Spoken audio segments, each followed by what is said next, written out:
Hello friends, कैसे हो सभी लोग। उम्मीद करते हैं सब लोग बढ़िया होंगे और अच्छे से क्लास कर रहे होंगे। हम लोग चैप्टर नंबर 12 स्टार्ट कर दिए थे और चैप्टर नंबर 12 में पार्लियामेंट्री सिस्टम जो हम लोग कर रहे हैं, ठीक है। एम लक्ष्मीकांत का chapter number 12 that is parliamentary system, संसदीय व्यवस्था की बात कर रहे थे कि संसदीय व्यवस्था जो है हमारे यहाँ किस प्रकार से ली गई है और कहाँ से लिया गया है, क्या थॉट प्रोसेस था, ये सारी चीज़ें हम लोग जो है एम लक्ष्मीकांत के माध्यम से एक एक बात हम लोग समझ रहे हैं। पिछली क्लास में हम लोग ने कुछ बातें करी थी, ठीक है। फीचर्स के बारे में बात करा था हम लोग ने, इसके जो पार्लियामेंट्री फॉर्म ऑफ गवर्नमेंट है, इसके फीचर्स क्या होते हैं उसके बारे में बात करी थी। और प्रेसिडेंशियल फॉर्म ऑफ गवर्नमेंट है, इसके फीचर्स क्या होते हैं, तो हम लोग ने ये चीज़ बात करी थी। आज हम लोग इसके आगे हम लोग बात करेंगे merits of the parliamentary system. Merits क्या हैं, जो पार्लियामेंट्री सिस्टम हम लोग ने अडॉप्ट किया, हमारे यहाँ जो प्रिवेल करता है, उसके जो मेरिट्स क्या क्या हैं, किस वजह से हम लोग ने इसको अडॉप्ट किया, ठीक है। तो सबसे पहला मेरिट क्या है कि harmony between the legislature and the executive, ठीक है। अगर हम पहले ही इसके बात करें तो हार्मनी है, ठीक है। हार्मनी बिटवीन क्या, लेजिस्लेचर, ठीक है, लेजिस्लेचर है ना, एंड एग्जीक्यूटिव। जो हमारा लेजिस्लेचर है और एग्जीक्यूटिव है, मैंने पिछली क्लास में बहुत अच्छे से आपको मैंने ये लेजिस्लेचर और एग्जीक्यूटिव बताया है। देखो ये क्या है, अगर जो बच्चे नए हैं उनके लिए मैं आप एक बार फिर से बता रहा हूँ। देखो लेजिस्लेचर क्या है, लेजिस्लेचर जैसे मान लो हमारे पास 545 सीटें हैं, ठीक है। 545 सीटें हैं लोकसभा में। अब लोकसभा में इलेक्शन हुआ, इलेक्शन में क्या हुआ कि 530 सीटें मान लो जो है आती हैं, ठीक है। 530 सीटें आती हैं। अब इतने ही सीटों को मान लो हुआ, या मान लो 545 का ही मान लो हुआ, ठीक है, 545 का ही हुआ। अब हुआ क्या, इन 545 में से क्या होगा कि कुछ मेंबर्स जो है मान लो 50 इसमें क्या बनेंगे, ये जो है क्या है, ये एमपी हैं, ये पूरे के पूरे 545 क्या है, एमपी हैं, ठीक है। अब पार्टी बनी और पार्टी में क्या हुआ कि ये पूरे के पूरे एमपी हैं, ठीक है, पूरे। अब मान लो एक पार्टी है, इसमें से मान लो एक पार्टी है, कई सारी पार्टी हैं, ठीक है। मान लो एक पार्टी है जिसको मान लो 230 वोट मिले, ठीक है। एक को मान लो 300 वोट मिले। मान लो 300 वोट वाली जो है इसने जो है सरकार बना लिया, ठीक है। 300 सीट उसने सरकार बना लिया। अब ये जो 300 वाली जो पार्टी है इसने सरकार बना लिया, तो ये जो 300 क्या है, ये एमपी ही तो है, समझ रहे हो, ये एमपी हैं। अब ये इस एमपी में से मान लो 50 क्या है, 50 इसमें से क्या बना दिए गए, मिनिस्टर बना दिए गए, ठीक है। मिनिस्टर बना दिए, कौन कौन से मिनिस्टर, जैसे कैबिनेट मिनिस्टर हो गया है ना, जैसे स्टेट मिनिस्टर हो गया, जैसे डिप्टी मिनिस्टर हो गया। ये 3 टाइप के मिनिस्टर होते हैं, ये 3 टाइप के मिनिस्टर बना दिए। ये टोटल मिनिस्टर मान लो 50 बने, क्लियर है। तो ये कैबिनेट बन गई पूरी, ठीक है। ये सरकार की क्या है, ये पूरी कैबिनेट है, और इस कैबिनेट को ही हम लोग क्या बोलते हैं, एग्जीक्यूटिव बोलते हैं, ठीक है। इस कैबिनेट को ही जो है हम लोग क्या बोलते हैं, एग्जीक्यूटिव बोलते हैं, ठीक है। और जो ये पूरे की पूरी वो है, पूरी जो ये सरकार की जो सीटें आई थी 300 सीटें, ये क्या है, ये तुम्हारा लेजिस्लेचर है, ठीक है। ये क्या है, लेजिस्लेचर, ठीक, लेजिस्लेचर, ठीक है। लेजिस्लेचर में क्या आ जाएगा, ये पूरा ये आ जाएगा, लोकसभा, राज्यसभा, ठीक है, ये सब पूरा आ जाएगा, ठीक है। तो एक्चुअली में देखा जाए क्या है, ये सारे के सारे एमपी ही हैं, जो मंत्री हैं वो भी एमपी हैं। तो इसका मतलब क्या है कि जो मैंने एक सर्कल बनाया था कि ये तुम्हारा लेजिस्लेचर है, और इस लेजिस्लेचर के अंदर क्या होता है, कैबिनेट होती है, या इसको हम लोग एग्जीक्यूटिव बोल सकते हैं। समझ में आया। तो अब ये इसमें बोल रहा है कि जो पार्लियामेंट्री फॉर्म ऑफ सिस्टम जो होता है, इसके मेरिट एक बहुत अच्छा मेरिट है ना, क्या है कि ये इनके बीच में हार्मनी होती है। हार्मनी क्यों होती है, ठीक है, आपस में जो है बढ़िया संबंध अच्छे इस वजह से होते हैं क्योंकि सिंपल सी बात है भाई, ये एक कोई पार्टी थी, ठीक, मान लो कोई पार्टी थी, मास्टर ए पार्टी थी, अब ए पार्टी की 300 सीटें आई हैं, तो ये जो ये पार्टी है, यही लोग क्या हैं, इनका मुखिया चुना जाएगा। इनका जो मुखिया होगा वो क्या बना दिया जाएगा, प्रधानमंत्री बना दिया जाएगा। अब प्रधानमंत्री क्या करेगा, इसी 300 में से ज़्यादातर इसी 300 में से क्या करेगा, जो इसके खास खास आदमी होंगे उनको अपनी कैबिनेट में जगह दे देगा, कैबिनेट मिनिस्टर बना देगा, या स्टेट मिनिस्टर बना देगा, या डिप्टी मिनिस्टर बना देगा। तो क्या हुआ, एक्चुअली में क्या है, ये इसी पार्टी के बंदे हैं, है ना, और ये सब इन्हीं के चाहने वाले हैं, इसी मतलब जो है ये पीएम के चाहने वाले हैं। तो आपस में ही लोग जो है ये मंत्री बन गए, तो जिसकी वजह से जो है आपस में बहुत मेल मिलाप होके ही ये काम सारे एग्जीक्यूट हो जाते हैं। तो कोई मतलब जो है विवाद नहीं होता। लेकिन अगर यही चीज़ क्या है, बैसाखी वाली सरकार बन जाए कि मान लो सीटें पूरी नहीं मिली, मान लो यही पहली वाली पार्टी है, 230 सीटें हैं, अब इसकी सरकार पूरी नहीं बन पा रही है, तो ये क्या करेगी, ये गठबंधन करेगी किसी से। अब जब गठबंधन करेगी तो सिंपल सी बात है, जो तुम्हारा प्रधानमंत्री होगा उसको जो है भाई उनके जिससे गठबंधन करेगा उसको भी जो है अपने पार्टी में शामिल करने का, मंत्रिमंडल में शामिल करना पड़ेगा। क्लियर है। अब जब मंत्रिमंडल में शामिल करेगा, इसका मतलब क्या है कि कुछ भी अगर प्रधानमंत्री करना चाहेंगे तो हो सकता है उनको नापसंद हो, उनकी आइडियोलॉजी जो है अलग होगी, तो जाहिर सी बात है कि वो तुम्हारे फेवर में वोट ही नहीं करेंगे। तो इस वजह से वहाँ पर हार्मनी थोड़ा नहीं देखने को मिलेगी। अदरवाइज जनरली क्या होता है, जब मेजॉरिटी वाली सरकार होती है तो बहुत बढ़िया हार्मनी होती है। ठीक है। दूसरी मेरिट की अगर बात करें तो दूसरी मेरिट कहती है कि रिस्पॉन्सिबल गवर्नमेंट। ठीक है, रिस्पॉन्सिबल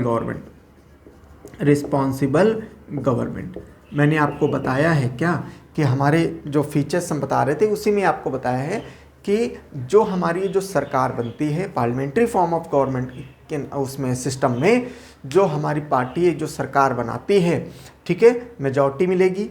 मेजॉरिटी मिलने के बाद में जो सरकार बनेगी उसका जो मुखिया होगा वो प्रधानमंत्री बनेगा, और प्रधानमंत्री बनने के बाद में उनकी एक कैबिनेट बनेगी।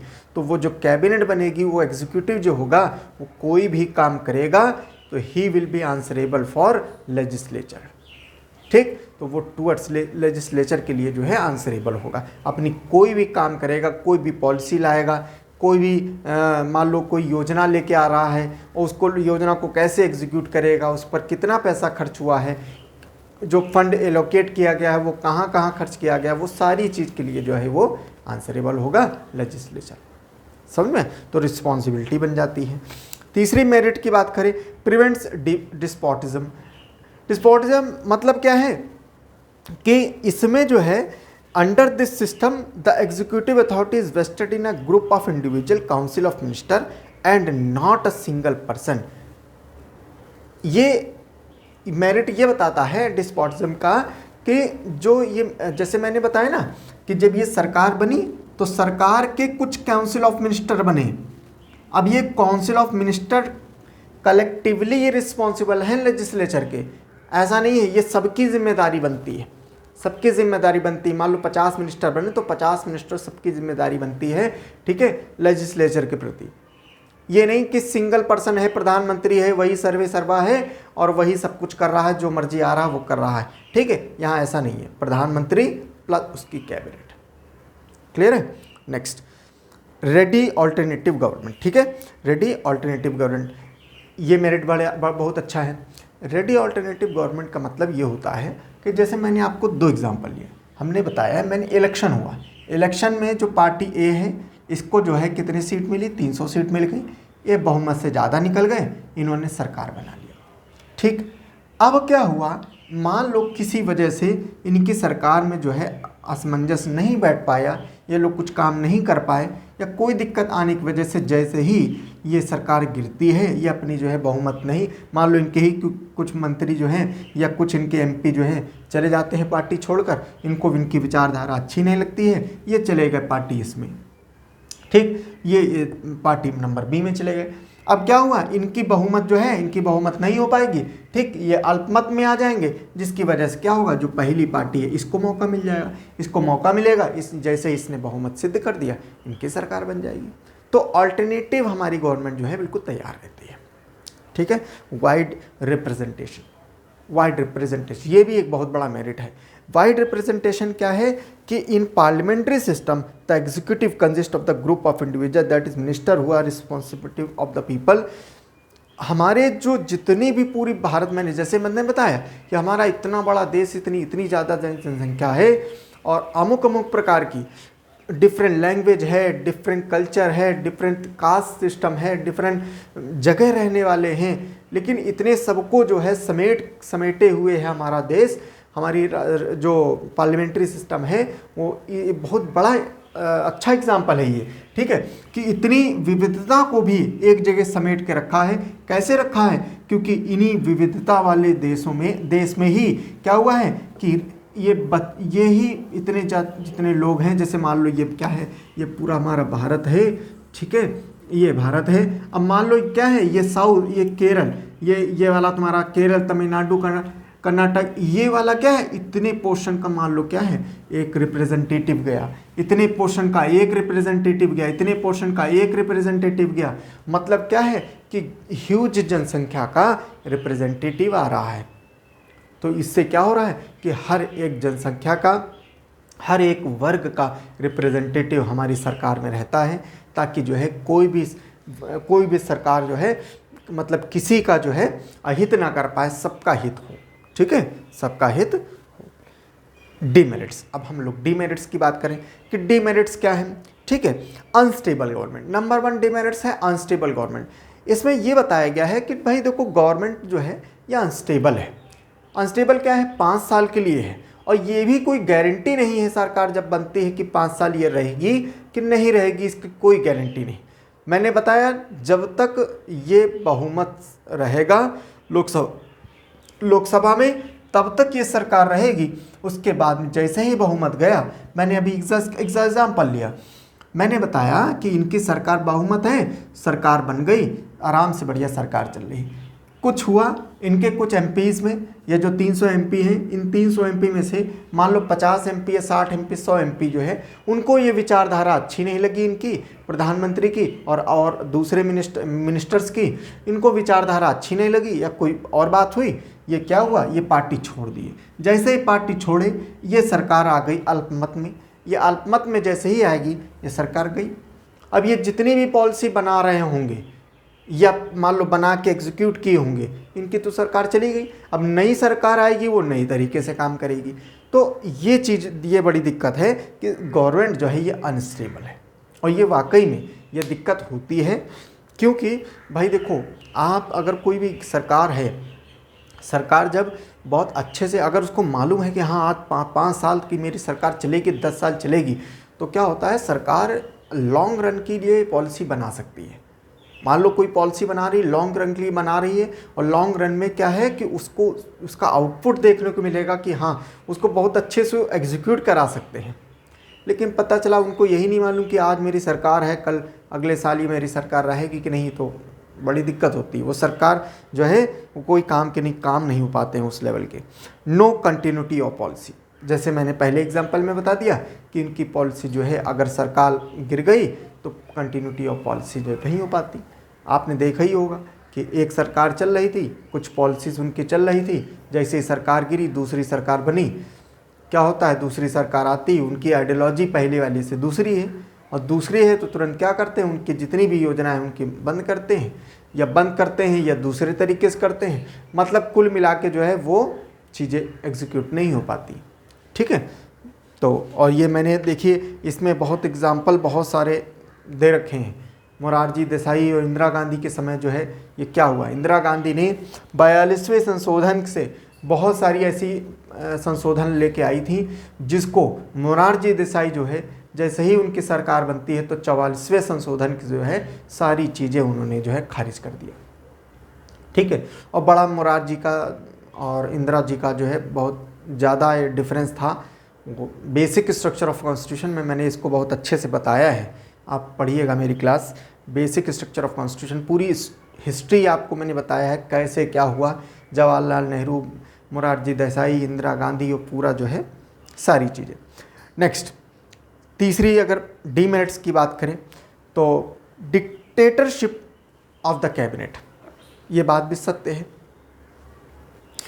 कि जो ये सरकार होती है, ठीक है, ये जो सरकार होती है, इस सरकार में मैंने बताया कि जैसे ये पार्टी नंबर बी है और ये पार्टी नंबर बी है, तो ये जो सरकार बनी है, तो भाई सिंपल सी बात है, एक पार्टी है तो जो एमपी होंगे सबकी सोच जो होगी क्या होगी, वो एक जैसी होगी। और इसी सोच से ही जो है क्या हुआ, इसी 300 ही एमपी में से क्या होगा कि क्या बनेगा, कैबिनेट बनेगी। अब ये कैबिनेट बनेगी तो कैबिनेट की भी सोच कैसी होगी, एक जैसी होगी जैसे ही प्रधानमंत्री की, ठीक। तो इस वजह से क्या होता है, पूरी की पूरी कैबिनेट का पूरा बोलबाला हो जाता है, एकाधिकार हो जाता है। बाकी जो एमपी हैं, बाकी जो मान लो 50 ये बन गए तो 250 एमपी हैं, उनको कोई सुनता नहीं है, कोई सुनने वाला नहीं है। ये रियलिटी ये है, यही इसका मेरिट है। रियलिटी यही है कि भाई मैंने कहा तो कि जैसे ये कर्नाटक है, कर्नाटक से सीट अलग गई, तमिल से अलग गई, आंध्र से अलग गई, है ना, और मान लो पिछड़े वर्ग से एक अलग सीट गई है, SC ST से अलग सीट गई तो है, लेकिन ये एमपी बन भी गए, ठीक है। जनता ने इनको जिताया कि मेरा नेता है, जिता दिया। अब पता चला मेरा नेता वो एमपी यहाँ कुछ बोल ही नहीं पा रहे हैं, कुछ बोल रहे हैं, इनको कोई ध्यान ही नहीं दे रहा है, ठीक। तो कुल मिला के जो है जो भी डिसीज़न होते हैं वो प्रधानमंत्री एंड इट्स कैबिनेट के ही होते हैं। और ज़्यादातर इसमें भी अगर देखा जाए तो प्रधानमंत्री, जब बहुमत की सरकार होती है तो ज़्यादातर प्रधानमंत्री ही बहुत ज़्यादा एक्टिव होता है, और प्रधानमंत्री और बहुत ज़्यादा उनके जो कुछ कैबिनेट के मिनिस्टर होते हैं, ठीक है, कैबिनेट की जो अच्छी मिनिस्ट्री जैसे होम मिनिस्ट्री है ना, डिफेंस मिनिस्ट्री है ना, और तुम्हारा ये क्या कहते हैं, होम हो गया, डिफेंस हो गया, है ना, और जो इम्पॉर्टेंट मिनिस्ट्रीज़ हो गया, ये सारी मिनिस्ट्रीज़ को छोड़कर अर्बन मिनिस्ट्री हो गया, है ना, ये सब मिनिस्ट्री जो है छोड़कर बाकी तो ज़्यादा उतना इन्हीं का बोलबाला समझ लो होता है, ठीक है। तो ये डिक्टेटरशिप टाइप में हो जाती है। Against the separation of power, ये डिमेरिट्स है। सेपरेशन ऑफ पावर बहुत कम होती है। जैसे पहले इसके एग्जाम्पल्स देखा कि जो पूरी की पूरी पावर है ना, ये पूरी की पूरी पावर प्रधानमंत्री एंड इट्स कैबिनेट के पास में सीमित हो जाती है और कोई सेपरेशन ऑफ पावर नहीं होती, पहली बात। दूसरी बात क्या होती है कि सेपरेशन ऑफ पावर, जैसे ये एमपी लोग हैं, ये एमपी लोग इनकी कोई सुनता ही नहीं है ना, इनकी कोई सुनता ही नहीं है। In the parliamentary system the legislature and the executive are together and inseparable, वो एक साथ हैं, अलग नहीं है। इस वजह से जो भी काम हो रहा है वो सब इन्हीं की मनोदशा से होगा, जो ये चाहेंगे वो ऐसा करेंगे। The cabinet act as a leader of the legislature as well as the executive, ठीक है। और as Bagehot points out, the cabinet is a hyphen that joins the buckle that binds the executive and the legislative department together. Hence, the whole system of the government goes against the letter of spirit of the ration of power. ये सारी चीज़ें जो है। Next demerit की अगर बात करें, government by amateurs. Government by amateurs, amateur मतलब होता है जो नौसिखिया होता है, ठीक है, ये एमेच्योर का मतलब होता है। The parliamentary system is not conducive to administrative efficiency as the ministers are not expert in the field. Simple सी बात है, जनता ने देखो, मान लो ये जैसे ये है कर्नाटक है, इस कर्नाटक में बंदा खड़ा हुआ, अब बंदा कभी रहा कि नहीं रहा, कभी मिनिस्टर रहा है कि नहीं रहा है, लेकिन बंदा अच्छा है, तो बंदा अच्छा होने के नाते कर्नाटक के जो लोग हैं इनको बहुत पसंद करते हैं। इन्होंने क्या किया, उसको अपना नेता चुन लिया। अब नेता चुन लिया और पता चला चुनने के बाद में ये गया और इसको मिनिस्ट्री मिल गई, बहुत प्रभावशाली थे, प्रधानमंत्री के बहुत लाइकेबल वो आदमी थे, तो क्या हुआ, इनको मिनिस्टर बना दिया।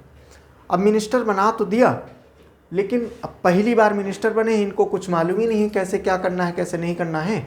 तो ये एक बिल्कुल एक जो है पपेट की तरह ये बिल्कुल काम करेंगे। समझ लो, जो ऊपर से निर्देश आएगा वही चीज़ फॉलो होगी। तो इस वजह से जो है ये कैबिनेट भी हो जाती है।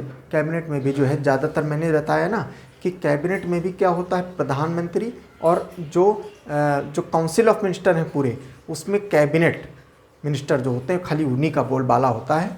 बाकी जो है वो खाली सिर्फ पपेट की तरह सुनते हैं और एग्जीक्यूट करते हैं। ठीक है, तो ये हमारे डीमेरिट्स हो गए।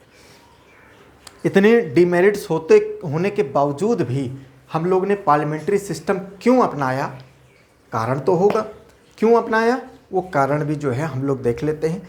फेमिलियरिटी विद द सिस्टम, जैसे कि मैंने आपको लास्ट क्लास में बताया था कि जब हम लोग आज़ाद हुए, हम लोग आज़ादी से पहले हम लोग ब्रिटिश हुकूमत के द्वारा जो है हम लोग जो है गुलाम थे, और गुलामी में हम लोग को कोई ज़्यादा एक्सपर्टीज़ भी नहीं थी शासन करने में। और हम लोग जो है ब्रिटिश सरकार की जो चल रही थी, कैसे वो शासन प्रशासन चलाते थे, वो सारी चीज़ें हम लोग जो है देख रहे थे। पार्लियामेंट्री सिस्टम ऑफ गवर्नमेंट जो है वहाँ चलती थी, उसी को हम लोग देख रहे थे। और वो देख देख के जो है हम लोग को थोड़ा बहुत समझ में आया, तो हम लोग ने सोचा कि भाई कोई अलग चीज़ क्यों करते हैं, क्यों ना हम लोग जो ब्रिटिश सरकार का जो पार्लियामेंट्री सिस्टम है इसी को अडॉप्ट कर लेते हैं। लेकिन मैंने फिर वही बात बता रहा हूँ, मैंने कई बार आपसे बताया है कि हम लोगों ने एग्जैक्टली वही चीज़ फॉलो नहीं किया। हम लोग ने क्या किया है, वो parliamentary form of government adopt किया है ब्रिटिश से, लेकिन उसको अपने तरीके से अपनी नीड के हिसाब से जो है हम लोग ने इसको अपना लिया था। प्रेफरेंस टू मोर रिस्पॉन्सिबिलिटी, हम लोग के यहाँ क्यों हम लोग ने पार्लियामेंट्री सिस्टम इतने डिमेरिट्स होते हुए भी हम लोग ने क्यों अपना लिया, हम लोग के यहाँ कि स्टेबिलिटी से ज़्यादा रिस्पॉन्सिबिलिटी पर जो है ध्यान दिया जाता है। जैसे हम अपनी बताएं ना कि ये जो कैबिनेट बनी है, ये जो काउंसिल ऑफ मिनिस्टर बने हैं ना, ये काउंसिल ऑफ मिनिस्टर की ये रिस्पॉन्सिबिलिटी बनती है लेजिस्लेचर के लिए। ये आंसरेबल है, विपक्ष इनसे क्वेश्चन पूछेगा कि आपने ये पॉलिसी आप लेके आए हो तो आपने क्या किया इस पॉलिसी के अंतर्गत, आपने ये फंड कहाँ पर आपने खर्च किया है, आपके लिए जो है इतना पैसा दिया गया था स्कूल बनवाने के लिए, आपने कहाँ स्कूल बनवाया है। डिफरेंट टाइप के जो है क्वेश्चन जो है विपक्ष पूछ सकता है। ये सारी चीज़ें कि ये लोग जवाबदेही इनकी बनती है, ये इनको जवाब देना होगा। तो रिस्पॉन्सिबिलिटी बहुत ज़रूरी है, क्योंकि जनता का पैसा है, जनता का पैसा जो है कहीं गलत जगह इस्तेमाल ना हो जाए, इस वजह से रिस्पॉन्सिबिलिटी पर हम लोग ने ज़्यादा जोर दिया है, ना कि स्टेबिलिटी पर। स्टेबिलिटी मतलब क्या है कि ये जो गवर्नमेंट ये चलेगी कि नहीं चलेगी 5 साल, ये स्टेबिलिटी होती है। तो स्टेबिलिटी रहे ना रहे, जब तक रहे कोई दिक्कत नहीं है, लेकिन अगर रिस्पॉन्सिबिलिटी चली गई तो बहुत गड़बड़ हो जाएगा। पता चला स्टेबिलिटी तो है, 5 साल की सरकार तो बन गई, उसके बाद में फिर इलेक्शन में फिर बन गई, लेकिन पता चला वो जो भी फंड दिया जा रहा है वो कहाँ जा रहा है पता ही नहीं चल रहा है ना, और सारा फंड भी ख़त्म हो जा रहा है, और नेताओं की जो है कोठियाँ बनी जा रही हैं, और जनता के उद्धार के लिए कुछ हो ही नहीं रहा है। तो रिस्पॉन्सिबिलिटी जो है हमारे यहाँ बहुत ज़्यादा दिया गया है। तीसरी अगर रीज़न की बात करें क्यों अडॉप्ट किया हम लोग ने, need to avoid legislative executive conflict. हम लोग लेजिस्लेचर और कैबिनेट की जो है इसका कॉन्फ्लिक्ट मतलब जो है हम लोग इसमें जो है मतभेद और विचार से जो है अलग अलग विचार वाली जो है मतभेद नहीं चाहते थे, इस वजह से हम लोग ने इसको अडॉप्ट किया। हमारी जो एग्जीक्यूटिव आती है वो लेजिस्लेचर से ही आती है, और लेजिस्लेचर चूँकि एक पार्टी की होती है, इस वजह से इनके बीच में कॉन्फ्लिक्ट नहीं होती है, इनके बीच में हार्मनी होती है, जिसकी वजह से काम जो है सारे बहुत आसानी से सुलभता से जो है किए जा सकते हैं। Nature of Indian society, parliamentary form of government जो है इस वजह से भी हम लोग ने अडॉप्ट किया कि जैसे कि मैंने आपको बताया हमारा देश बड़ी विविधताओं वाला देश है, बहुत सारी लैंग्वेजेस हैं, बहुत सारे कास्ट हैं, बहुत सारे क्रीड्स हैं, और बहुत सारे समुदाय लोग रहते हैं, बहुत सी जगह के हिसाब से जो है वो इम्पॉर्टेंट बन जाता है। तो सबको एक साथ लेके चलना है और सबका डेवलपमेंट भी करना है। तो इस वजह से पार्लियामेंट्री फॉर्म ऑफ गवर्नमेंट जो है बहुत इम्पॉर्टेंट है कि हर एक वर्ग का मुखिया आएगा संसद में, और संसद में अपनी बात रख के अपना काम करेगा। ठीक है, इस वजह से हम लोग ने अडॉप्ट किया। अगर हम डिस्टिंक्शन की बात करें कि ब्रिटिश मॉडल और इंडियन मॉडल के जो पार्लियामेंट्री सिस्टम है, इसमें दोनों की डिस्टिंक्शन क्या है, क्या इसमें जो है अलग अलग है, वो ज़रा देख लेते हैं। India has a republic system in place of British monarchy system. हमारे यहाँ रिपब्लिक सिस्टम है, नो डाउट उनका भी मुखिया हमारा भी मुखिया, लेकिन उनके यहाँ क्या है, जो राजा है रानी है तो पता चला कि वो उनके खानदान से ही बनते चला आ रहा है, कोई अलग नहीं।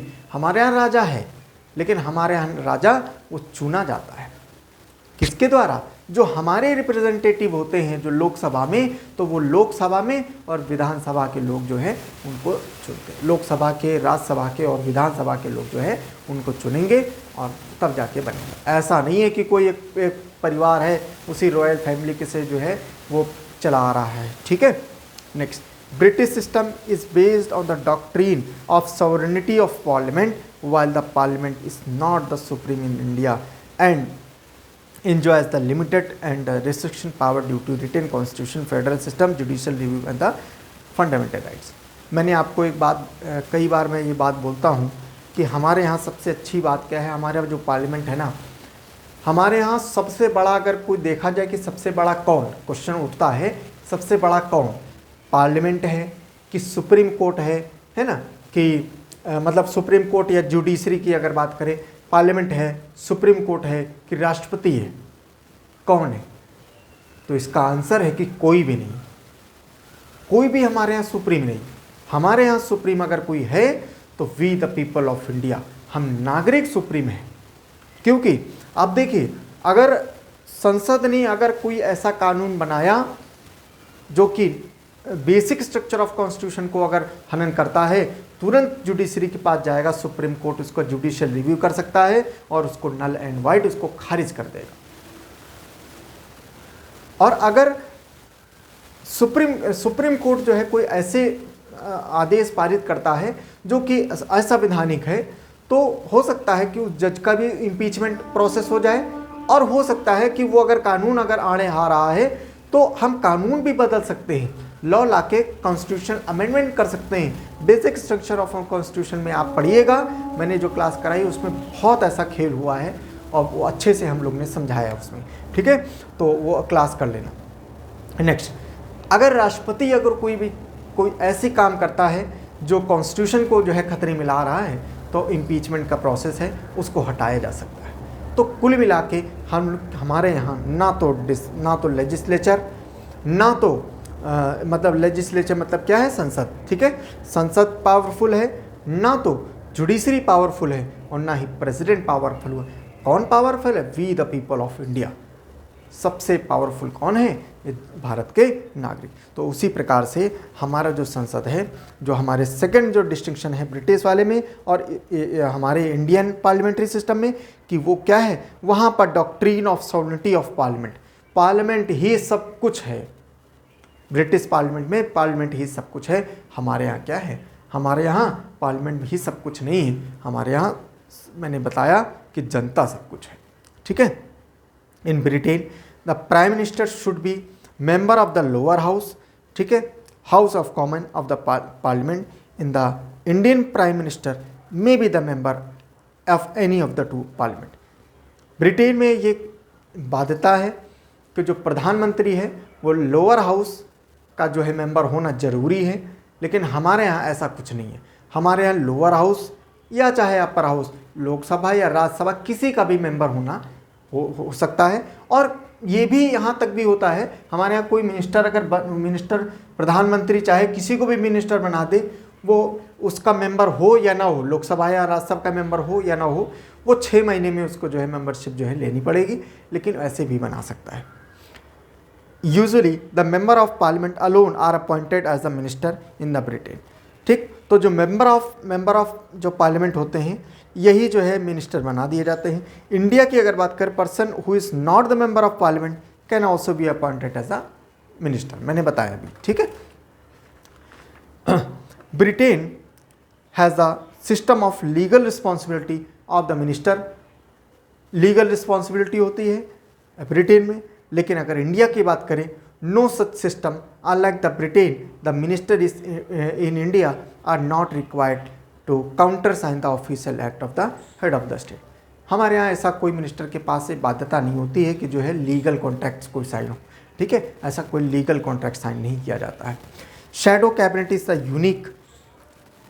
Unique institution of the British cabinet system, it is form by the opposition party. ये इंपॉर्टेंट बात है, ये इंपॉर्टेंट बात है और अच्छी बात है ब्रिटिश पार्लियामेंट्री सिस्टम में। ब्रिटिश पार्लियामेंट्री सिस्टम में जो सरकार बनती है, देखिए बहुत ध्यान से सुनिएगा, ये शैडो गवर्नमेंट का सिस्टम बहुत सुनिएगा ध्यान से।